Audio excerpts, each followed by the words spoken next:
بسم اللہ الرحمن الرحیم۔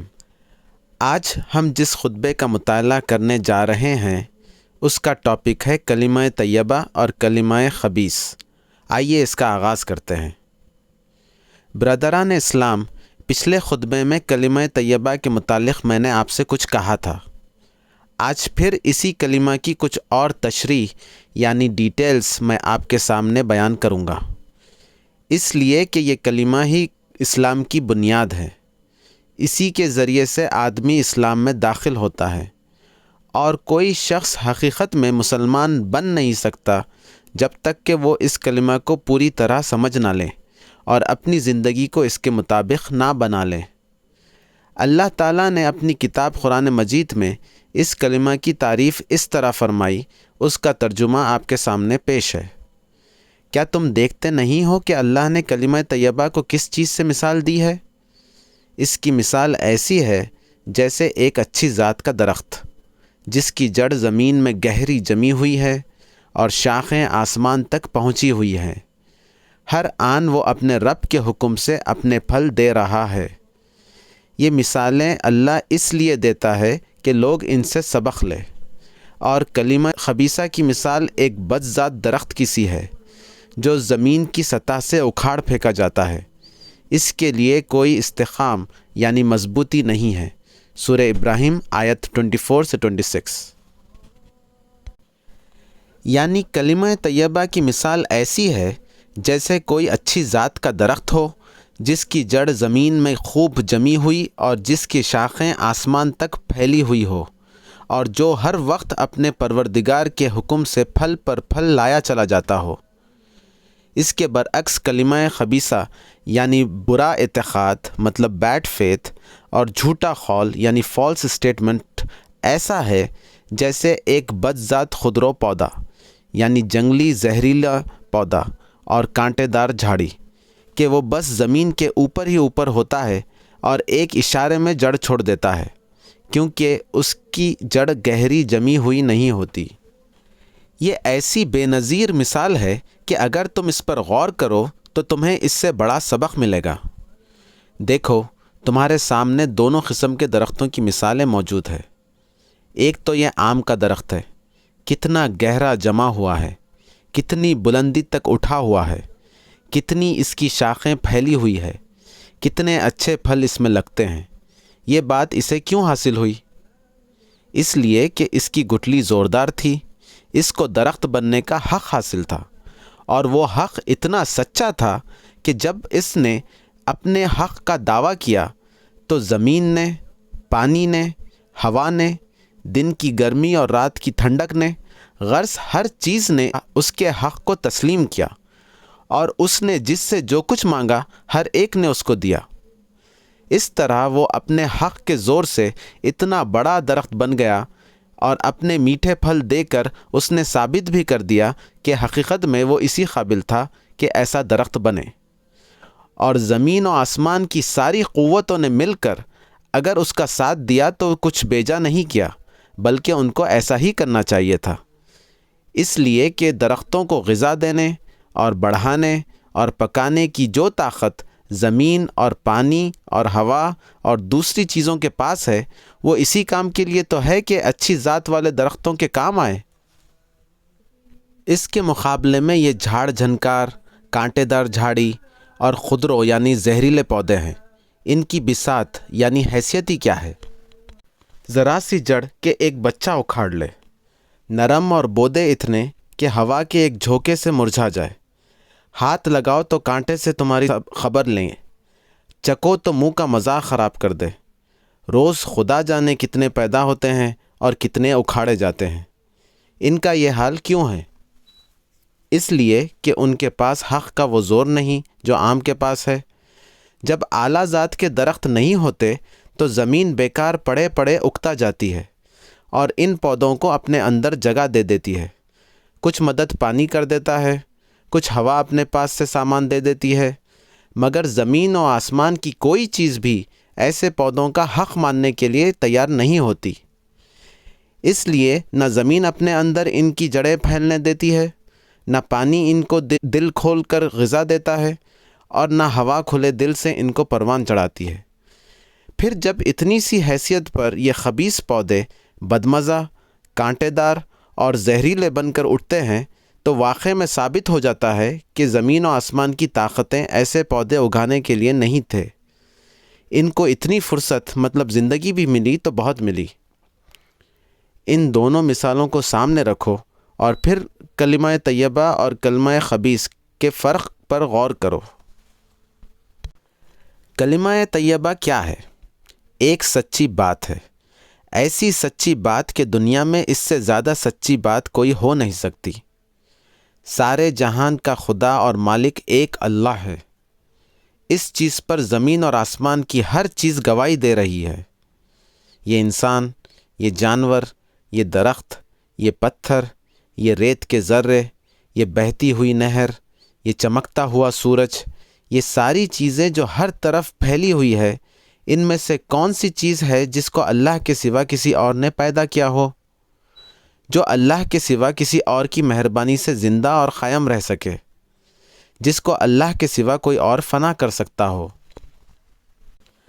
بس جب یہ سارا جہاں اللہ کا پیدا کیا ہوا ہے اور اللہ ہی کی عنایت سے قائم ہے اور اللہ ہی اس کا مالک ہے اور حاکم ہے، یعنی اونر اور کمانڈر ہے، تو جس وقت تم کہو گے کہ اس جہاں میں اس ایک اللہ کے سوا کسی اور کی خدائی نہیں ہے، تو زمین اور آسمان کی ایک ایک چیز پکارے گی کہ تو نے بالکل سچی بات کہی۔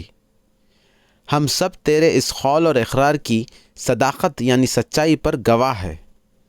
جب تم اس کے آگے سر جھکاؤ گے تو کائنات کی ہر چیز تمہارے ساتھ جھک جائے گی، کیونکہ یہ ساری چیزیں بھی اسی کی عبادت گزار ہے۔ جب تم اس کے فرمان کی پیروی یعنی فالو کرو گے تو زمین اور آسمان کی ہر چیز تمہارا ساتھ دے گی، کیونکہ یہ سب بھی تو اسی خدا کے فرما بردار ہے۔ جب تم اس کی راہ میں چلو گے تو تم اکیلے نہ ہوگے، بلکہ کائنات کا بے شمار لشکر تمہارے ساتھ چلے گا، کیونکہ آسمان کے سورج سے لے کر زمین کے ایک حقیر ذرے تک ہر چیز ہر لمحہ اسی کی راہ میں تو چل رہی ہے۔ جب تم اس پر بھروسہ کرو گے تو کسی چھوٹی طاقت پر بھروسہ نہ کرو گے، بلکہ اس عظیم و شان طاقت پر بھروسہ کرو گے جو زمین اور آسمان کے سارے خزانوں کی مالک ہے۔ غرض اس حقیقت پر جب تم نظر رکھو گے تو تم کو معلوم ہوگا کہ کلمہ طیبہ پر ایمان لا کر جو انسان اپنی زندگی کو اس کے مطابق بنا لے گا، زمین اور آسمان کی ساری طاقتیں اس کا ساتھ دے گی۔ دنیا سے لے کر آخرت تک وہ پھلتا اور پھولتا ہی چلا جائے گا، اور کبھی ایک لمحے کے لیے بھی ناکامی و نامرادی اس کے پاس نہ آئے گی۔ یہی چیز اللہ تعالیٰ نے بیان فرمائی ہے کہ یہ کلمہ ایسا درخت ہے جس کی جڑیں زمین میں جمی ہوئی ہے اور شاخیں آسمان پر پھیلی ہوئی ہے، اور ہر وقت یہ خدا کے حکم سے پھل لاتا رہتا ہے۔ اس کے مقابلے میں کلمہ خبیث کو دیکھو۔ کلمہ خبیث کیا چیز ہے؟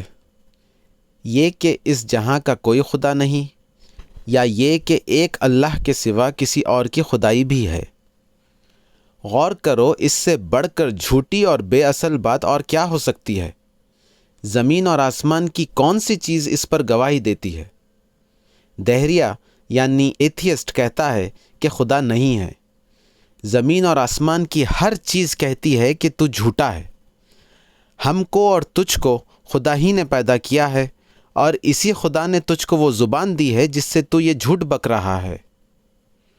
مشرک کہتا ہے کہ خدائی میں دوسرے بھی اللہ کے شریک ہے، دوسرے بھی رازق ہے، دوسرے بھی مالک ہے، دوسرے بھی قسمتیں بناتے اور بگاڑتے ہیں، دوسرے بھی فائدہ اور نقصان پہنچانے کی طاقت رکھتے ہیں، دوسرے بھی دعائیں سننے والے ہیں، دوسرے بھی مرادیں پوری کرنے والے ہیں، دوسرے بھی ڈرنے کے لائق ہے، دوسرے بھی بھروسہ کرنے کے قابل ہے۔ اس خدائی میں دوسروں کا حکم بھی چلتا ہے، اور خدا کے سوا دوسروں کا فرمان اور قانون بھی پیروی یعنی فالو کرنے کے لائق ہے۔ اس کے جواب میں زمین اور آسمان کی ہر چیز کہتی ہے کہ تو بالکل جھوٹا ہے۔ ہر بات جو تو کہہ رہا ہے یہ حقیقت کے خلاف ہے۔ اب غور کرو کہ یہ کلمہ جو شخص اختیار کرے گا اور اس کے مطابق جو شخص زندگی گزارے گا، دنیا اور آخرت میں وہ کیوں کر پھل پھول سکتا ہے؟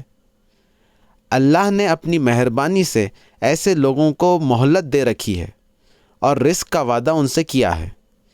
اس لیے زمین اور آسمان کی طاقتیں کسی نہ کسی طرح اس کو بھی پرورش کرے گی، جس طرح وہ کانٹے دار جھاڑ اور زہریلے پودوں کو بھی آخر پرورش کرتی ہے۔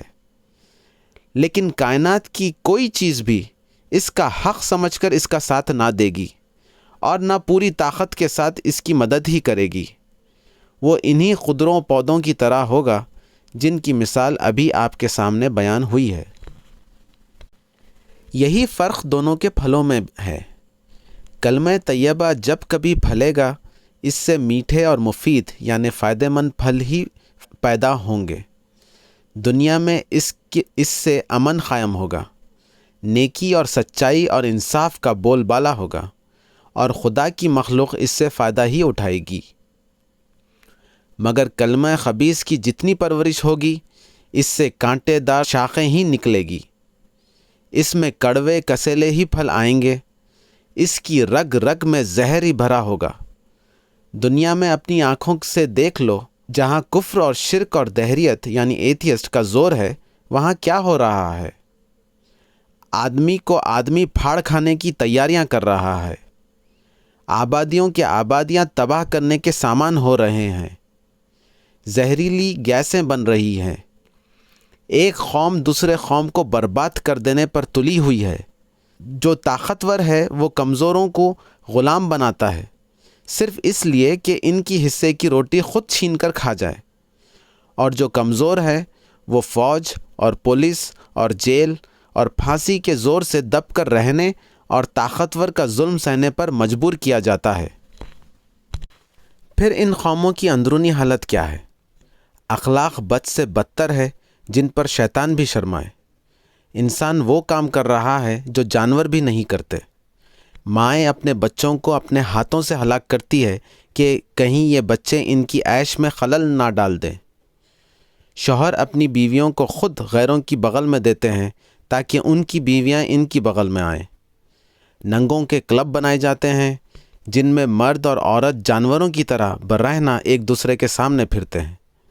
امیر سود یعنی انٹرسٹ کے ذریعے سے غریبوں کا خون چوس لیتے ہیں، اور مالدار ناداروں سے اس طرح خدمت لیتے ہیں کہ گویا وہ ان کے غلام ہیں اور صرف ان کی خدمت ہی کے لیے پیدا ہوئے ہیں۔ غرض اس کلمہ خبیث سے جو پودا بھی جہاں پیدا ہوا ہے کانٹوں سے بھرا ہوا ہے، اور جو پھل بھی اس میں لگتا ہے کڑوا اور زہریلا ہی ہوتا ہے۔ اللہ تعالیٰ ان دونوں مثالوں کو بیان فرمانے کے بعد آخر میں فرماتا ہے، یثبت اللہ الذین آمنوا بالقول الثابت فی الحیاۃ الدنیا وفی الآخرۃ ویضل اللہ الظالمین۔ سورہ ابراہیم آیت 27۔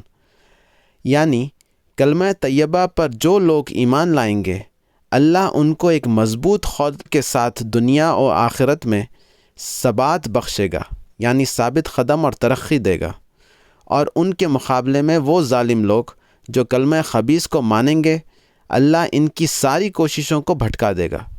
وہ کبھی کوئی سیدھا کام نہ کریں گے جس سے دنیا یا آخرت میں کوئی اچھا پھل پیدا ہو۔ بھائیوں، کلمہ طیبہ اور کلمہ خبیثہ کا فرق اور دونوں کے نتیجے تم نے سن لیے۔ اب تم یہ سوال ضرور کرو گے کہ ہم تو کلمہ طیبہ کے ماننے والے ہیں، پھر کیا بات ہے کہ ہم نہ پھلتے ہیں نہ پھولتے ہیں، اور کفار جو کلمہ خبیثہ کے ماننے والے ہیں یہ کیوں پھل پھول رہے ہیں؟ اس کا جواب میرے ذمہ ہے، اور میں جواب دوں گا، بشرط ہے کہ آپ میں سے کوئی میرے جواب پر برا نہ مانے، بلکہ اپنے دل سے پوچھے کہ میرا جواب واقع صحیح ہے یا نہیں۔ اول تو آپ کا یہی کہنا غلط ہے کہ آپ کلمہ طیبہ کو مانتے ہیں اور پھر بھی نہ پھلتے ہیں نہ پھولتے ہیں۔ کلمہ طیبہ کو ماننے کے معنی زبان سے کلمہ پڑھنے کے نہیں ہیں، اس کے معنی دل سے ماننے کے ہیں، اور اس طرح ماننے کے ہیں کہ اس کے خلاف کوئی عقیدہ یعنی بلیف آپ کے دل میں نہ رہے، اور اس کے خلاف کوئی کام آپ سے نہ ہو سکے۔ میرے بھائیوں، خدا را مجھے بتاؤ، کیا تمہارا حقیقت میں یہی حال ہے؟ کیا سینکڑوں ایسے مشرکانہ اور کافرانہ خیالات تم میں نہیں پھیلے ہوئے ہیں جو کلمہ طیبہ کے بالکل خلاف ہے؟ کیا مسلمان کا سر خدا کے سوا دوسروں کے آگے نہیں جھک رہا ہے؟ کیا مسلمان دوسروں سے خوف نہیں کرتا؟ کیا وہ دوسروں کی مدد پر بھروسہ نہیں کرتا؟ کیا وہ دوسروں کو رازق نہیں سمجھتا؟ کیا وہ خدا کے قانون کو چھوڑ کر دوسروں کے قانون کی خوشی خوشی پیروی یعنی فالو نہیں کرتے؟ کیا اپنے آپ کو مسلمان کہلانے والے عدالتوں میں جا کر یہ صاف نہیں کہتے کہ ہم شریعہ کو نہیں مانتے بلکہ رسم و رواج کو مانتے ہیں؟ کیا تم میں ایسے لوگ موجود نہیں ہیں جن کو دنیاوی فائدوں کے لیے خدا کے قانون کی کسی دفعہ یعنی لا کو توڑنے میں ذرا تعمل یعنی ہیزیٹیشن نہیں ہوتا؟ کیا تم میں وہ لوگ موجود نہیں ہیں جن کو کفار کے غضب کا ڈر ہے مگر خدا کے غضب کا ڈر نہیں؟ جو کفار کی نظر عنایت یعنی خوشی حاصل کرنے کے لیے سب کچھ کرنے پر تیار ہو جاتے ہیں مگر خدا کی نظر عنایت حاصل کرنے کے لیے کچھ نہیں کر سکتے؟ جو کفار کی حکومت کو حکومت سمجھتے ہیں اور خدا کی حکومت کے متعلق انہیں کبھی یاد بھی نہیں آتا کہ وہ بھی کہیں موجود ہے۔ خدا را سچ بتاؤ، کیا یہ واقعہ ایسا نہیں ہے؟ اگر یہ واقعہ ہے تو پھر کس منہ سے تم کہتے ہو کہ ہم کلمہ طیبہ کو ماننے والے ہیں اور اس کے باوجود ہم نہ پھولتے پھلتے ہیں؟ پہلے سچے دل سے ایمان تو لاؤ اور کلمہ طیبہ کے مطابق زندگی اختیار تو کرو، پھر اگر وہ درخت نہ پیدا ہو جو زمین میں گہری جڑوں کے ساتھ جمنے والا اور آسمان تک چھا جانے والا ہے تو معاذ اللہ اپنے خدا کو جھوٹا سمجھ لینا کہ اس نے تمہیں غلط بات کا اطمینان دلایا۔ پھر آپ کا یہ کہنا بھی غلط ہے کہ جو کلمہ خبیثہ کو مانتے ہیں وہ واقع دنیا میں پھل پھول رہے ہیں۔ کلمہ خبیثہ کو ماننے والے نہ کبھی پھولے پھلے ہیں نہ آج پھل پھول رہے ہیں۔ تم دولت کی کثرت، عیش و عشرت کے اسباب اور ظاہری شان و شوکت کو دیکھ کر سمجھتے ہو کہ وہ پھل پھول رہے ہیں، مگر ان کے دلوں سے پوچھو کہ کتنے ہیں جن کو اطمینان قلب میسر ہے، یعنی وہ کتنے ہیں جن کو دل کا سکون حاصل ہے۔ ان کے اوپر عیش کے سامان لدے ہوئے ہیں مگر ان کے دلوں میں آگ کی بھٹیاں سلگ رہی ہے جو ان کو کسی وقت چین نہیں لینے دیتی۔ خدا کے قانون کی خلاف ورزی نے ان کے گھروں کو دوزخ بنا رکھا ہے۔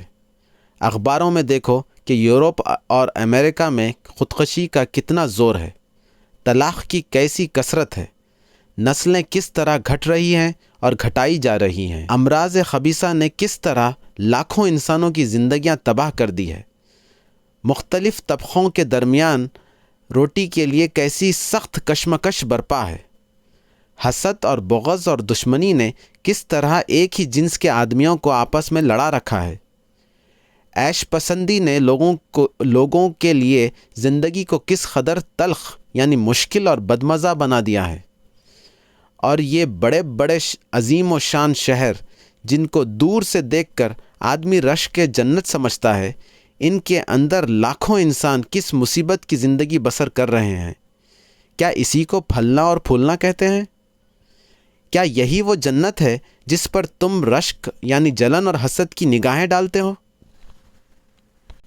میرے بھائیوں، یاد رکھو کہ خدا کا قول کبھی جھوٹا نہیں ہو سکتا۔ حقیقت میں کلمہ طیبہ کے سوا اور کوئی کلمہ نہیں جس کی پیروی یعنی فالو کر کے انسان کو دنیا میں راحت اور سکون اور آخرت میں سرخ روحی یعنی عزت اور کامیابی حاصل ہو سکے۔ تم جس طرف چاہو نظر دوڑا کر دیکھ لو، اس کے خلاف تم کو کہیں کوئی چیز نہ مل سکے گی۔ وما علینا الا البلاغ وآخر دعواہم ان الحمد للہ رب العالمین۔